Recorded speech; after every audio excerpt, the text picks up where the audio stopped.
Hello दोस्तों, welcome to Review Rocks channel. आज हम देखेंगे Illegal Justice Out of Order web series के रिव्यू।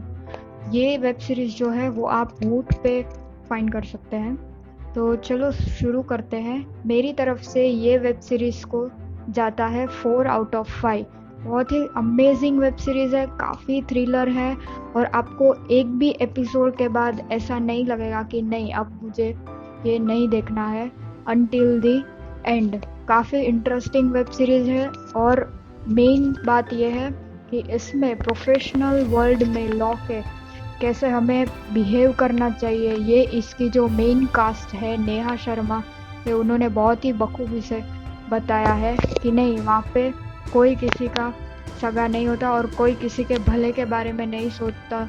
सिर्फ हमें जो ट्रूथ है उस पे ही रहना है और उसके हिसाब से ही हमें लॉज जो है उनका पालन करना है।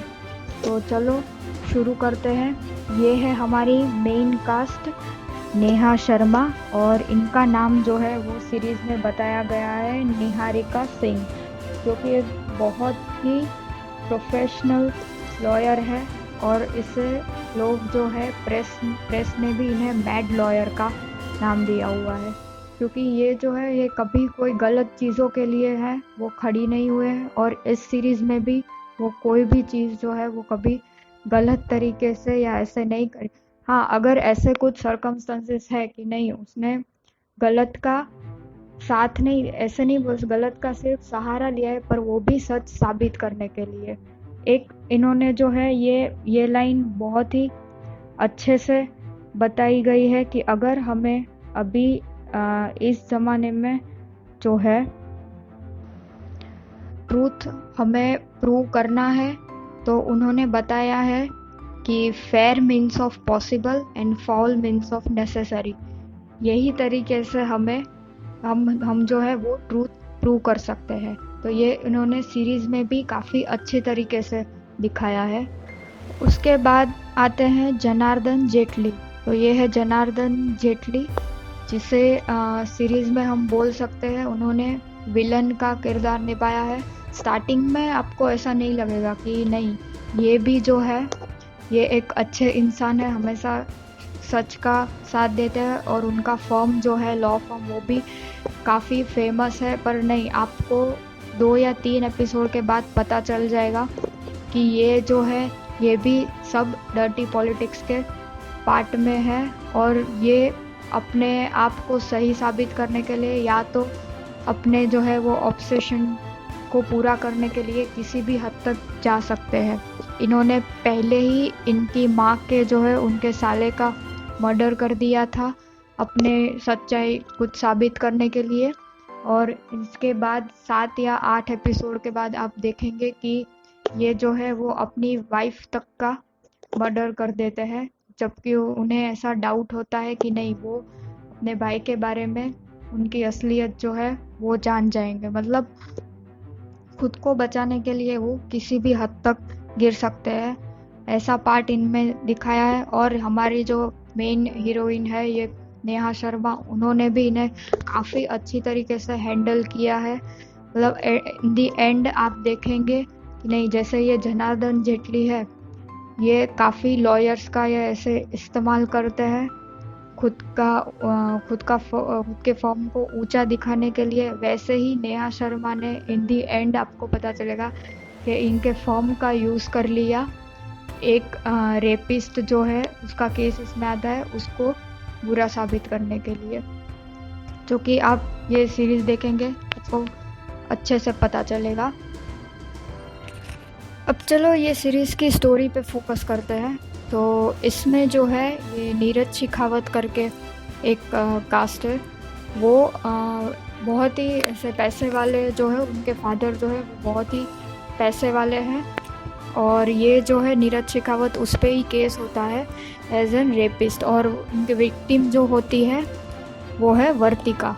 वो वर्तिका जो है वो एक बार में काम कर रही होती है और ये नीरज शेखावत है वो उन्हें बहुत ही ड्रिंकिंग की आदत होती है और वो उन्हें उसी मामले में एक बार जो है वो वर्तिका का रेप करते हैं और जो है फिर बचने के लिए ऐसे ही बड़े बड़े लॉ फर्म की, जैसे कि ये जनार्दन जेटली का है, उनमें ही उनका जो बेटा होता है अक्षय जेटली, उसका ये नीरज शेखावत बहुत ही अच्छा फ्रेंड होता है। तो वो उसकी हेल्प लेते हैं कि नहीं वो उसे बचा ले, उसने ऐसा कुछ नहीं किया है, ऐसे झूठ बोल के। और फिर बाद में पता चलता है कि इनके जो पिता है वही हमारी जो मेन हीरोइन है निहारिका सिंह के फादर है, और ये दोनों जो है वो भाई बहन है। बट निहारिका जो है वो मैंने पहले ही बताया कि वो हमेशा ट्रूथ के साथ होती है, कभी भी किसी गलत चीज़ के लिए वो ऐसे नहीं लड़ती है। तो वो स्टार्टिंग में जो है वो जनार्दन जेटली को मना करती है कि नहीं वो ये केस नहीं लड़ेगी, फिर उसने कुछ सोचा और फिर ये केस लेने के लिए हाँ कर दी, क्योंकि उसे पता है कि जेजे की जो है वो पावर बहुत है, उसकी पहुंच बहुत तक है, और वो कैसे भी करके कुछ भी करके एट द एंड उसे वो केस लेना ही पड़ेगा। तो ऐसे फिर वो केस लेने के लिए तैयार हो जाती है। फिर इसमें एक और जो है जिसे हम मेन हीरो भी बोल सकते हैं वो है पुनीत टंडन। वो जो है वो हमारी वर्तिका विक्टिम है, उनके लॉयर होते हैं। उन्होंने भी ये जेजे के फॉर्म में पहले काम किया होता है, पर ऐसे ही जेजे ने एक पहले केस में एक बेगुनाह की हत्या कर दी थी, उसकी वजह से ये पुनीत टंडन का उस पे से भरोसा उठ गया और उन्होंने उनका लॉ फर्म छोड़ दिया और अपना खुद का स्टार्ट किया, जो कि बहुत ही वैसे बोल सकते हैं कि निहारिका सिंह जैसे ही बहुत ही प्रोफेशनल लॉयर है, कभी भी किसी गलत चीज़ के लिए वो नहीं लड़ते हैं। और इसमें भी ने काफ़ी आपको थोड़े एपिसोड के बाद पता चलेगा कि वो निहारिका सिंह को भी काफ़ी हद तक साथ देते हैं, जबकि दोनों अपोजिट में है फिर भी, और निहारिका को वार्न भी करते हैं कि ये जेजे जो है वो किसी भी हद तक गिर सकते हैं, सो उसको उससे बच के रहना है। फिर दूसरा जो केस है वो है मेहर सलाम का। उनका भी काफ़ी इंटरेस्टिंग केस है, उनके लिए भी निहारिका सिंह जो है वो एंड तक लड़ते हैं और उन्हें जस्टिस दिलाने का ट्राई करती है, पर जेजे जो है वो इन दी एंड उसे भी कुछ वो केस को भी मैनिपुलेट करके उनका मेहर सलाम की भी हत्या हो जाती है जेल में ही।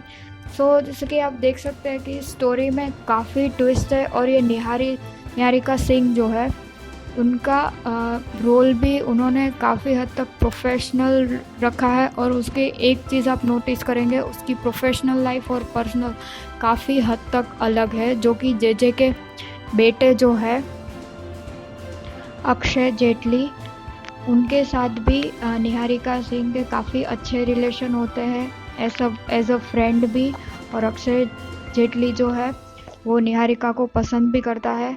बट निहारिका सिंह ने जो है वो अपने एज एन लॉयर कोई भी एविडेंस लाने के लिए या किसी भी चीज़ के लिए अक्षय जेटली का कभी गलत तरीके से इस्तेमाल नहीं किया है। बाकी काफ़ी लॉयर्स जो होते हैं वो ऐसी चीज़ कर सकते हैं, पर नहीं, ये निहारिका सिंह जो है उन्होंने कभी ऐसी कुछ भी चीज़ नहीं की है, और उन्होंने जो भी अपनी रेप्यूटेशन बनाई है वो खुद के बलबूते पे बनाई है। सो काफ़ी थ्रिलिंग सीरीज़ है, और इसमें से एज ए लॉयर आपको काफ़ी सारी चीज़ें जो है वो सीखने को मिलेगी। अगर आप एक लॉयर है तो मैं ज़रूर रेकमेंड करूँगी कि नहीं आप ये सीरीज़ देखें।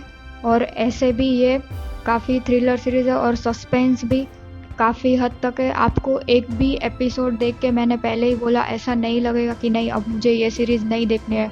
और मुझे शायद ये लगता है कि इनके डायरेक्टर जो है उन्होंने इसे वूट पे रख के गलती की है, जबकि इसे अमेज़ॉन प्राइम या नेटफ्लिक्स पे होना चाहिए। हाँ दोस्तों, ये बहुत ही अच्छी सीरीज़ है, और मैंने काफ़ी सालों में ऐसी सीरीज़ जो है वो नहीं देखी है, क्योंकि आप जो एक्सपेक्ट करेंगे इसकी सीरीज़ में कि नहीं नेक्स्ट ये होगा, वो एट दी एंड गलत ही साबित होगा, कुछ और ही होता है, और आपको बहुत ही मज़ा आएगा ये जान के। सो मैं इसकी सेकंड सीज़न का भी वेट कर रही हूँ, और जल्दी ही होप है कि नहीं वो आ जाएगी ये सीरीज़। सो प्लीज़ दोस्तों, हो सके तो देखना ये सीरीज़, और फिर कमेंट सेक्शन में हमें बताना कि नहीं हमारे रिव्यू सही है कि नहीं, या फिर अगर कोई भी डाउट हो तो कि नहीं हमने ये चीज़ गलत बताई है से करके।